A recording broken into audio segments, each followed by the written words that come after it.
La ville est pour eux un véritable terrain de jeu. Plus il y a d'obstacles et mieux c'est. Objectif les franchir sans que rien ne puisse les arrêter. Un art du déplacement urbain qui séduit de plus en plus les jeunes. Des films comme les Yamakasi ou les Fils du Vent ont fortement contribué à cet engouement. L'association Parcours 13 s'en est fait une spécialité. Pour nous en parler, deux de ses membres, le président Antoine Barbier et Lucas Laurin. Bonsoir à tous les deux. Bonsoir. Et merci d'être avec nous sur le plateau de Soyons Sport. Merci à vous de nous avoir invités. Mais avec plaisir. Alors justement, les Yamakasi et le parcours, est-ce que c'est la même chose, Antoine? À la base, c'est une méthode d'entraînement qui a été développée par David Bell dans les années 90. Donc un Français? Un Français, à Paris, effectivement. Et donc l'idée, c'était de maîtriser son corps et son environnement. Et donc ils ont formé un groupe de jeunes qui s'entraînaient. Ils ont été repérés après par des gens du spectacle. Ils ont monté 2-3 projets comme ça et on leur a proposé de faire un film. Donc celui qui a créé la discipline David Bell a refusé de participer à ce tournage, mais les autres ont fait le film Yamakasi, effectivement, qui a mis en avant le film et qui a connu le succès qu'on connaît. Alors, on voit tout de suite à l'écran des images de vous en plein entraînement, on va dire, en plein exercice. C'est quelque chose qui se veut très très physique, hein, Lucas. Oui, relativement physique, mais on essaie d'adapter quand même la pratique à la personne qu'on a en face. On ne va pas demander la même chose à une fille de 15-16 ans ou à un garçon de 18-20 ans. Donc on essaye d'adapter, mais c'est vrai qu'on peut monter très vite en physique quand il y a beaucoup de traction, de poussée, il faut souvent aller loin, donc ça peut être effectivement très physique. Alors une question personnelle, comment a débuté cette aventure pour vous, le parcours, Lucas?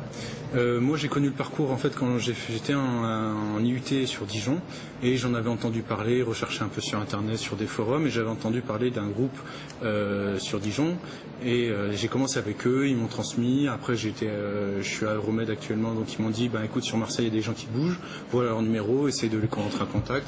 J'ai rencontré Antoine et les autres pratiquants et ça se passe super bien depuis septembre.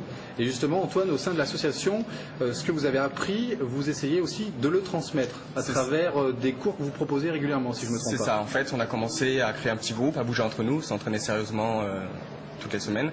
Et en fait, en bougeant, on a rencontré énormément de jeunes qui s'entraînaient de façon totalement anarchique, qui se blessaient. Donc on a voulu leur apporter un cadre sérieux où ils pouvaient s'entraîner en toute sécurité. Comme moi j'étais à la faculté des sciences du sport, un autre ami était dans un diplôme sportif effectivement, aussi, on a décidé de créer une structure. Donc on a monté Parcours 13 en 2006 et on peut initier maintenant en salle de gymnastique, donc en milieu sécurisé avec des matelas. On va reproduire le mobilier urbain avec tous les appareils gymniques et leur apprendre des techniques de base et les sensibiliser justement au danger du parcours. C'est le passage obligé avant de s'élancer, j'ai envie de dire, dans la ville. On apprend d'abord les bases du parcours en salle. C'est ça exactement. En fait, le danger de ce sport, c'est qu'il est directement accessible. Il peut être apparenté au sport extrême, mais n'importe quel jeune peut directement aller dans la ville ou grimper sur un toit et effectuer un saut. Ils ne se rendent pas compte de la dangerosité. Donc nous, on va les sensibiliser à ce qu'ils sont capables de faire, leur montrer leurs limites et on va justement essayer, en milieu sécurisé, de reproduire toutes les techniques qu'ils pourraient trouver en ville et les aider justement à trouver leur propre parcours après. On va certainement revoir à nouveau les images, mais Lucas, comment on vous perçoit lorsqu'on vous voit évoluer dans la ville? C'est impressionnant et pourtant le parcours ne jouit pas forcément toujours d'une très bonne image. Non, souvent, il y a souvent deux images que les personnes ont de nous. C'est soit on est par exemple des délinquances qui arrivent très souvent, on nous demande de partir. Alors généralement on essaye pas de forcer les gens, mais on essaie de leur expliquer pourquoi on est là, que c'est plus une pratique pour s'entraîner, qu'on est là pour avoir une autre vision des choses. Et il y a certaines personnes qui viennent nous voir et qui nous disent mais c'est super ce que vous faites, comment on peut faire, est-ce qu'on peut s'entraîner avec vous, est-ce que vous pouvez m'apprendre? Et dans ce cas-là, on est toujours super content de leur enseigner ce qu'on sait et ce qu'on connaît. Est-ce que Marseille est un bon terrain de jeu pour ceux qui font du parcours? Il y a de quoi s'amuser, il y a beaucoup de choses. Alors revenons un petit peu à cette association donc Parcours 13, vous proposez effectivement des cours. Est-ce que tout le monde peut s'essayer au parcours? En fait, on a fixé une limite d'âge à 13 ans parce que le développement corporel fait que plus tôt ce serait c'est pas dangereux, mais il y a des sauts qui ne pourront pas effectuer. Donc on a fait cette limite d'âge à 13 ans et après à l'association on a jusqu'à 40-45 ans.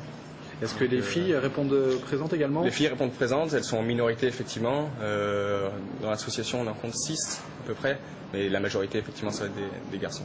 Alors il y a une part esthétique dans le parcours. Il ne s'agit pas seulement de franchir les obstacles, il s'agit aussi de les franchir, on va dire, d'une manière qui se veut assez élégante. Justement, non, à la base, le parcours se veut efficace. Alors c'est une évolution. C'est ça, on doit aller d'un point à un autre le plus rapidement possible.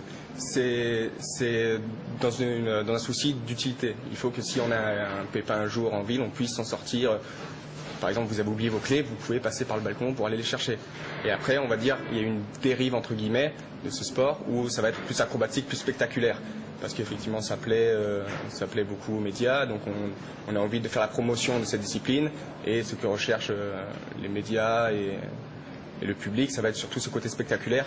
Donc, il y a une petite dérive qui tend à amener justement à faire des acrobaties. Donc, plein on va dire, de techniques gymniques avec des saltos, des vrilles, etc. Mais la base du parcours, ça va être l'efficacité. Alors, régulièrement, vous faites des démonstrations, des exhibitions. On a pu vous voir il y a quelques semaines à Fos-sur-Mer, justement à l'occasion du match de basket des Phocéens. Prochainement, vous avez une date peut-être à nous donner ? Non, pas sur des événements, mais c'est vrai qu'on travaille régulièrement avec des centres sociaux ou sur des événements sportifs comme la Marseillaise des femmes ou d'autres événements. Donc là, on va se greffer et proposer gratuitement une initiation au parcours.